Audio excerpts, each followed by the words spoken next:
Welcome to the intersection of technology, cybersecurity, and society.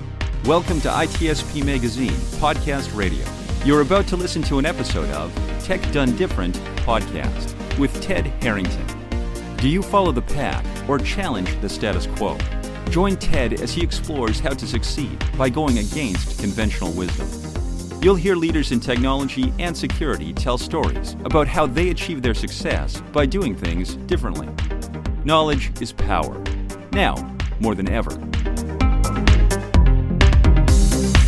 CrowdSec, the collaborative and open source cybersecurity solution. Analyze behaviors, respond to attacks, and share signals across the community for free. Let's make the internet safer together.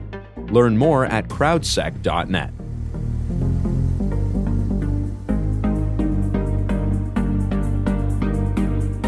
Welcome, everybody, to another episode of Tech Done Different. As always, I'm your host, Ted Harrington, and with me today is our special guest, Terry Dunlap. Terry is formerly the co-founder of Refirm Labs, who was recently acquired by Microsoft, where now he serves the role of Principal Program Manager. Terry, thanks for being on the show today. Ted, thanks for having me on, man. I appreciate the opportunity to share my stories and maybe enlighten your audience and help them out at the same time. Absolutely. Yeah, so you and I obviously first got connected because of the great contributions that Refirm Labs has made to IoT Village. And that's, of course, how we know each other. And then we started chatting about how you might participate in this podcast today. And it was a no-brainer once you started talking about the process of starting tech companies and ultimately getting acquired by Microsoft. And that I think a lot of our listeners today are probably wanting to go through a similar experience like that. So why don't we start there? Maybe you could just describe your journey a little bit and, maybe talk about successes or failures along the way. And we'll just kind of dig into the entrepreneur's journey in tech. Dude, how long is your podcast? Because I got a story that could go for hours, brother. I mean, let's start. And this is no BS. You guys can look this up on my LinkedIn profile. I actually have the news articles out there that talk about this story from, a local reporter's perspective. But in 1985, I was actually arrested for computer hacking. And I was using the Commodore 64, 300 baud dial-up modem, war dialing, the whole war games type thing. We actually got involved, me and some friends, into actually credit card fraud. And so we started doing dumpster diving and piecing together the carbons of the credit cards for anybody that is old enough to remember credit cards when they had the old swiping machines and they had to take out the carbons and rip them up and throw them in the trash. We would go out to the malls in the middle of the night and actually dive through the dumpsters and pull out those carbon copies, piece them together, get the full credit card number, expiration date, everything, and then send them up to a BBS, a bulletin board system out west in California called The Well. And we would get credit card numbers from there. And then we would use those credit card numbers to just buy things, via phone call, catalogs at that time, because there was really no significant internet presence during that time. So we ended up getting busted. And thankfully, there were no actual hardcore laws on the books at the time. This was 1985. The first law to hit the books was the Computer Fraud and Abuse Act of 1986, which would have made our actions a felony under the government's law. So the only thing they could charge us with was credit card fraud, even though we were hacking AT&T systems and war dialing and doing free long distance calls and ordering all kinds of crap. The only thing they could get us was for credit card fraud. And we ended up having 3 years probation. We weren't supposed to touch a computer. And this is as you're getting ready to go to college and pay the court costs. So that was my introduction to computers and security and hacking was, 1984 through 86. And they threw me in juvenile detention, which literally scared the hell out of me when I was in there. And it pretty much scared me straight. If anybody remembers the old TV series, Scared Straight, I was one of those people who got scared straight, stayed away from that. So I stayed away from computers, even in college. I didn't major in computers or do anything with tech. I actually got a degree in poli-sci and econ from college and then went to work in the financial industry. But it was many years later that I started working with an advisory firm, Deloitte & Touche. And I was talking to the sysadmin guy there about my past exploits, about how I got in trouble with the law, hacking around with computers. And he asked me, are you still doing that today? And I said, well, of course not. I mean, I have a Linux system, a lab set up in my basement. I like to tool around with that, play around with stuff, but I'm not doing anything criminal anymore. And remember, this time frame is very early 90s.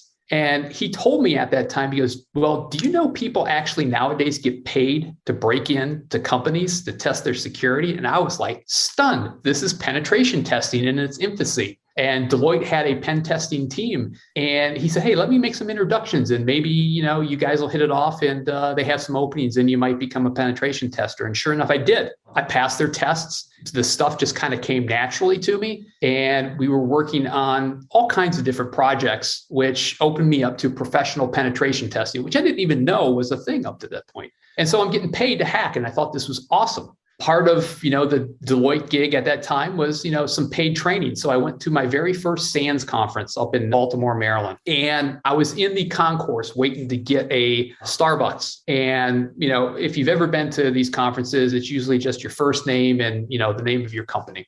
And I was looking around, this woman in line behind me basically had her first name and said DOD. I didn't know her, but I told her, I said, I think it'd be awesome to work for the DOD because you guys are constantly under attack. That'd be such a challenging environment to work in. So we hit it off and we started talking. And she said at the end, hey, send me your resume. My boss is always looking for good people.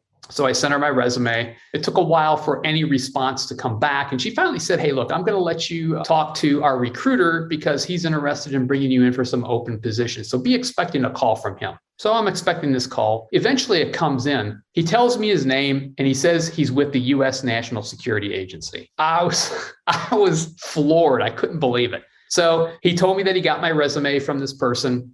Looked interesting. Can we conduct a phone interview? Said, sure enough, let's do it. So we did the phone interview. I passed the phone interview. They flew me out to the NSA. I did the whirlwind tour of interviews out there. By the end of a full day of interviews, I was told that there were like 4 or 5 different offices that wanted to present a job offer to me. And he handed me my SF-86. For those of you in the government, you know what that is. If you have a security clearance, it's basically the package you have to fill out. That is the paperwork for your security clearance. And this is, everything you've done the past 10 years, all your relatives on both sides of your family. I mean, the whole 9 yards. They want to know about your friends. I'm curious to know how they reacted to the credit card hacking. Well, that's what I told him. When he handed me this package, I was almost on the way out the door. And then I turned around and stopped. I said, I need to tell you about what happened when I was 17 years old. And I told him the whole story. And he said, well, you're not actively doing that now, are you? It's like, of course not. I mean, I'm getting paid to do it as a professional, but I'm not doing it maliciously or as a criminal.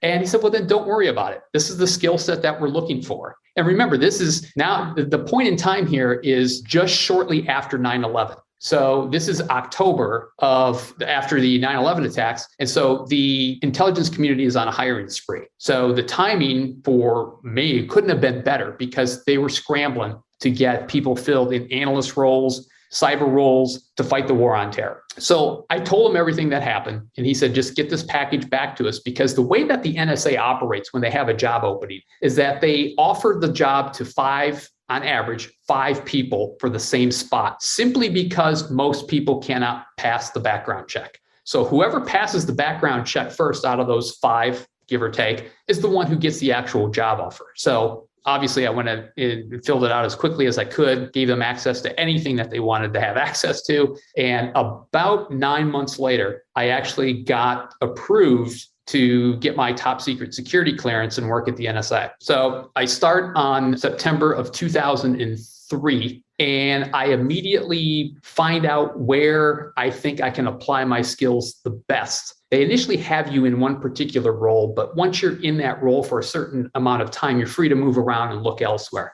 I ended up working in what has become known now as TAO, Tailored Access Operations. And in that group, my job was to identify vulnerabilities in the embedded devices that were being used by high-value terrorist targets. So we're talking if they're using cable modems, Wi-Fi routers, anything that has an embedded operating system that we could find potential vulnerabilities that could be weaponized for offensive use cases. So that was our job at the agency.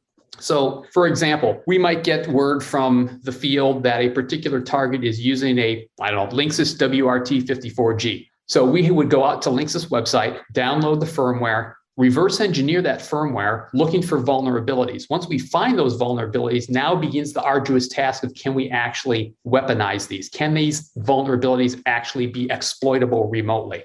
And that's a very time-consuming process. So anybody who's done this knows that this takes a lot of time, a lot of trial and error, and it's not always, you don't always succeed. It's like searching for a needle in a haystack. Yeah, so let me ask you about that. I know we'll continue on the journey of your career arc. We'll come back to that, but I want to talk about this idea of weaponizing vulnerabilities, because what you're talking about it in the context of certainly national security and government, but the principles apply even in the commercial sector as well. So for people who are listening who are not themselves maybe ethical hackers or security consultants or security analysts, maybe the people who are building software systems, how should they be thinking about these ideas of the distinction you're drawing is there's a vulnerability and then is it exploitable? Can we weaponize it?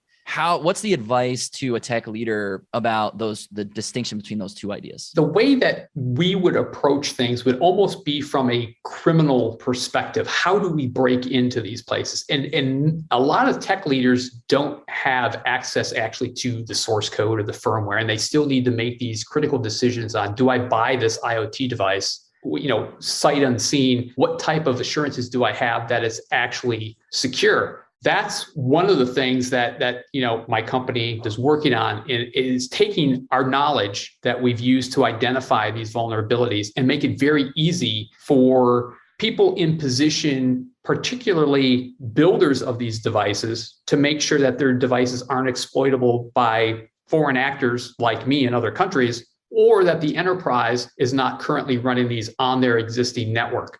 Short of some type of automated system or some type of certification process that has yet to be developed. I mean, there are a lot of standards out there that say, manufacturers should follow these NIST standards to make sure that their firmware is secure. It's just a standard. It's not a law. It's not requiring anybody to do that yet. So automated systems, some of the platforms that we've developed that I'll talk about later, go a long way in helping that. We're not there completely yet. So, I mean, it probably doesn't answer the question directly. It's not an easy way to be assured that you're purchasing or acquiring or building a secure product. But there are ways, as I'll explain later, that things we can do, even some very simple things from a developer perspective, that you can do to make sure that your systems are secure for your end users. Does that make sense? I know it was kind of a long-winded answer to a short question. Well, so if we summarize, I guess, the different aspects to your answer, I think what I heard you say was two parts. It sounds like the advice is, part one is there are things that can and should be done in-house by developers and maybe even security professionals that might exist within an organization. And the second thing is there needs to be some degree of outside assistance. You described it as certification or testing programs or whatever, but some sort of validation from a third party. Is that a correct summary of the way you're describing this? Yeah. When we look at firmware, even today, we're kind of surprised. I mean, we're not surprised anymore, but initially we were surprised at how many vendors are shipping brand new products today, brand new products that are using open source library components that have high ranking severities and flaws that are 5, 10, 15 years old. And that's unacceptable. And that's really hard for somebody in an enterprise or somebody who's a procurement agent or somebody who's buying a device, whether you're buying it for the enterprise or for your home. How do you know that that manufacturer has actually implemented security properly? We also see numerous times, shockingly, private cryptographic keys from the manufacturer baked into the firmware image. I mean, you shouldn't be shipping firmware images with your private crypto keys in there. In fact, we had one particular customer come to us, an automotive manufacturer, who was having a ODB dongle created. And for those of you that don't know, that's that little box that usually gets plugged in under the dashboard on the driver's side to help service techs do servicing and getting diagnostics from the engine. They wanted to create one that allowed service techs in the garage of these dealerships to wirelessly interact with the car, get all the diagnostics and update and flash firmware remotely without having to be hardwired in, which at this point in time, that's how the service techs would perform the upgrades. However, they wanted to come out with a new one that was wireless. So some consultants asked us, hey, can you look at this from this tier one supplier to this major automotive manufacturer and make sure it's secure? So when we started looking at it, there were two things we noticed. First thing right off the bat is that it fires up a wireless access point that is completely unencrypted and wide open. So anybody that's running aircraft could be driving around the dealership and easily see the access point that is coming off that particular dongle on that vehicle and attach to it and interact with it. That's issue number one. Issue number two is that the tier one supplier actually had their private crypto key, the signing key for the firmware image, in the firmware itself. Now, a lot of people didn't understand what the security threat to that was. So we demonstrated it to them. We got the firmware off the device and the key. We made changes to the firmware image, innocuous changes, signed it as that tier one supplier and flashed it back onto that device. And so now when you actually got into the car, once our exploit, if you will, took effect, you turn on the turn signal to turn on the right one, the left one lights up, and vice versa. You turn on the air conditioner, the heat kicks on. You turn on the heat, the air conditioner kicks on. So we had demonstrated, look, you have this open Wi-Fi access point anybody can connect to. And if you had somebody nefarious like us connecting to it, we could extract that key off that firmware, modify the firmware, sign it, and flash it back onto that device into the vehicle, causing all kinds of chaos and commotion. So these are the things that we're finding in firmware today that, nobody's really checking this stuff except for companies like us that, we came from this Intel background. We know how to take advantage of these flaws, and it's a new frontier. I mean, there aren't a lot of news stories about attacks as a result of weak or insecure firmware, but we're starting to see more and more of that trending nowadays because it is uncharted territory for a lot of people. Right. Right. So I want to jump ahead a little bit to the part of, or the story, I guess, in your arc where you were able to build a company that you were able to ultimately be acquired by Microsoft. I think there's a lot of people listening who would be very, very interested in that entrepreneurial journey. So I know there's obviously a gap between where where I first interrupted you and started talking about geeking out on the security stuff to that. Yeah, that's fine. It's easy enough to cover. No, I was just going to say, so, I spent some time at the NSA. I left the NSA, started my first company, Tactical Network Solutions, which is an offensive cyber company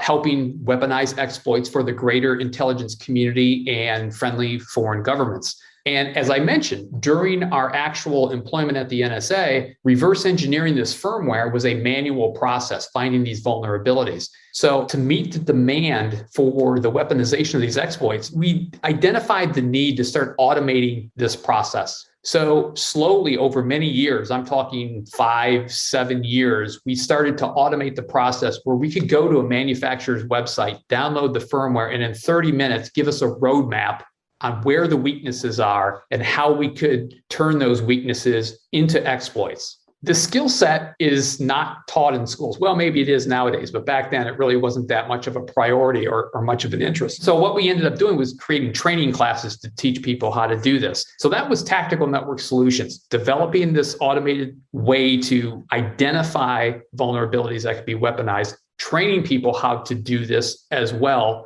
And it was during this time that we actually showcased this platform we had developed at the time we called Centrifuge at an investor conference. It was somebody's idea in the company to say, hey, you should go to this event and talk to these investors. It's like, I don't want to talk to investors. I have a government contracting company. I'm doing well. I don't need anybody's money. So I went and I did it, and we got cornered right away by some investors and said, have you ever thought about using this platform to help manufacturers of IoT devices protect their firmware before they even ship it out to the market? And we hadn't thought about that because, our mindset has always been offensive focused. So we've never played in the defensive world. So it took a lot of arm twisting from them to convince us that this was worth pursuing. So what we did is we took the core team and that platform we developed and spun it into a brand new company that was investor backed called Refirm Labs, and had no connection to, government contracts or the spooky world of Intel or military, anything, nothing at all like that. My co-founder and I owned both companies. And right off the bat, we started acquiring customers like Charter Communications, AT&T, Netgear, Nestle, companies like this who are building IoT devices, understood where we came from with a different mindset. We don't go into it looking to secure stuff. We go into it looking how to break stuff. And if we can break it, then here's how we should fix it. That, I think, is what appealed to a lot of our customers, was given our background, where we came from, and how we kind of thought about the problem set differently. And so we ended up at the RSA Innovation Sandbox in 2018. And that's when Microsoft saw us, and they, unbeknownst to me at the time, they were already on an acquisition spree to build out this IoT end-to-end infrastructure from chip to cloud. And they had just made a purchase of CyberX out of Israel, who is able to go in and identify IoT devices on enterprise networks and do inventory and help protect those. But they wanted to dig a little further into the firmware. Hence, we popped up on their radar. Oh, that's great. Well, congrats on that story arc for sure. I mean, what an exciting time, right? Yeah, exactly. So when you look back on it now you're you're not completely on the other side of it, but as you've at least completed the transaction, what were the things that you think were the most significant in building your business that made it desirable? I mean, the first thing you've already described for sure. You did something that met a problem that the buyer was trying to solve. But then there was a process of due diligence and verifying, how did you set up the company? You know, how sticky is your revenue? How sticky is your key personnel? What were the things that you think you did right? And what were the things you think maybe you could have done better in the next one? I think the things we did right is that we stuck to what we knew. And that is reverse engineering firmware, identifying vulnerabilities, period. Now, we lost a lot of potential sales from big name customers like Bank of America, Citigroup, Chase, JP Morgan, because when they heard about our platform, they loved it. And then the next question was, how do you identify the IoT devices on my network? It's like, well, we don't. That's the problem. You already have to know what devices you're running. You already have to know the firmware version that you're running on these devices. And then you put that information into our platform, upload the firmware, and then we can give you that information. So from an enterprise security standpoint, we were losing a lot of deals because we did not have a network scanning capability to identify IoT devices. And so there was this discussion within the company, should we develop some type of network scanner? And the no camp won the position, which I agreed with, because we are not network scanning type people. We know how to examine firmware. That's what we excel at. That's what we've worked on all these years. Let's not get into another component that we have no expertise in, because it's going to suck a lot of development time away from developing the core product. And of course, there's companies out there like Forescout and Armis and Vdoo, I believe, that also do this, network discovery stuff. So the space was already starting to get crowded. Why should we enter that space? Let's just stick with what we know. And we ended up finding a home with IoT device builders. Because the way that we explained our value prop was, as you develop your firmware, even if you have source code analyzers checking your source code, you are probably integrating third-party components as well. Maybe it's a Marvell chip or an Intel wireless driver or something into your firmware image. Now, the front end of your process will tell you that your code is clean and give you the thumbs up. But when you get that binary blob or that device driver from that third party and you compile it with your clean source code, what check do you have that your third party didn't accidentally introduce a vulnerability into your firmware and into your product? That's where we come in the development process. Take that compiled firmware image, put it into our platform. It'll reverse engineer it and show you where the vulnerabilities are. And hopefully nothing shows up. But if something does show up, there's a high probability it came from your supply chain and not necessarily from your developers. So that is where we gained a lot of traction, was with device builders as they were creating the software just before it goes into the device and out to the masses like you and me. That's pretty fascinating to hear you describe that, because I think what you have just described is probably something that every single entrepreneur experiences: the opportunity in an adjacent need. And it's the siren song that can sometimes, drag the ship onto the rocks, and you guys resisted it. So that's really cool to hear. And it's interesting to hear you describe that resistance as part of what you did right. So I think that's a really important takeaway for everybody.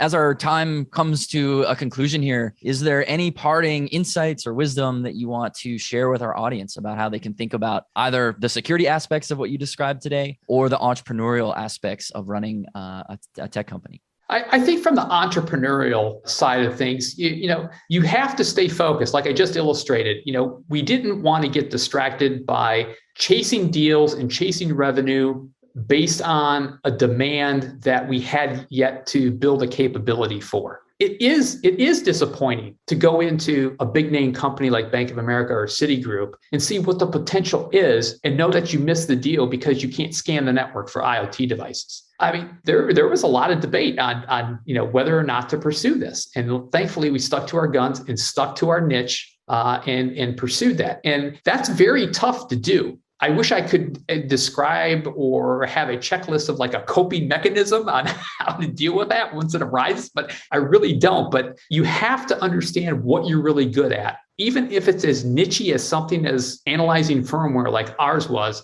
And if you can become the best in class for what it is you do, you will be recognized for it. And it did take some time. I mean, I started back in 2007. We spun out Refirm Labs in 2017, and the acquisition by Microsoft of Refirm didn't take place until this year, May of 2021. So it's not a quick get rich scheme. This is something that took dedication. It took patience. It took a lot of power to stay focused and stay true to what we knew and what we were good at. And it paid off in spades in the end. Love it. What a beautiful note to end on. Become best in class and you will be recognized for it. That resonates with me. Hopefully it resonates with everybody else. Terry, thank you so much for spending time together today. I learned a lot from you. Ted, happy to do it anytime, man. I appreciate it. Thanks for the opportunity. Awesome. And for everybody listening, if you want to learn more about Terry, learn more about the show, or request to appear yourself as a guest, just go to tedharrington.com/podcast, and we'll catch you next time.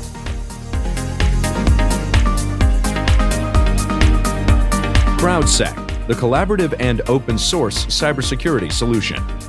Analyze behaviors, respond to attacks, and share signals across the community for free. Let's make the internet safer together. Learn more at crowdsec.net. We hope you enjoyed this episode of Tech Done Different podcast with Ted Harrington. If you learned something new and this conversation made you think, then share itspmagazine.com with your friends, family, and colleagues. If you represent a company and wish to associate your brand with our conversations, sponsor one or more of our podcast channels. We hope you will come back for more stories and follow us on our journey. You can always find us at the intersection of technology, cybersecurity, and society.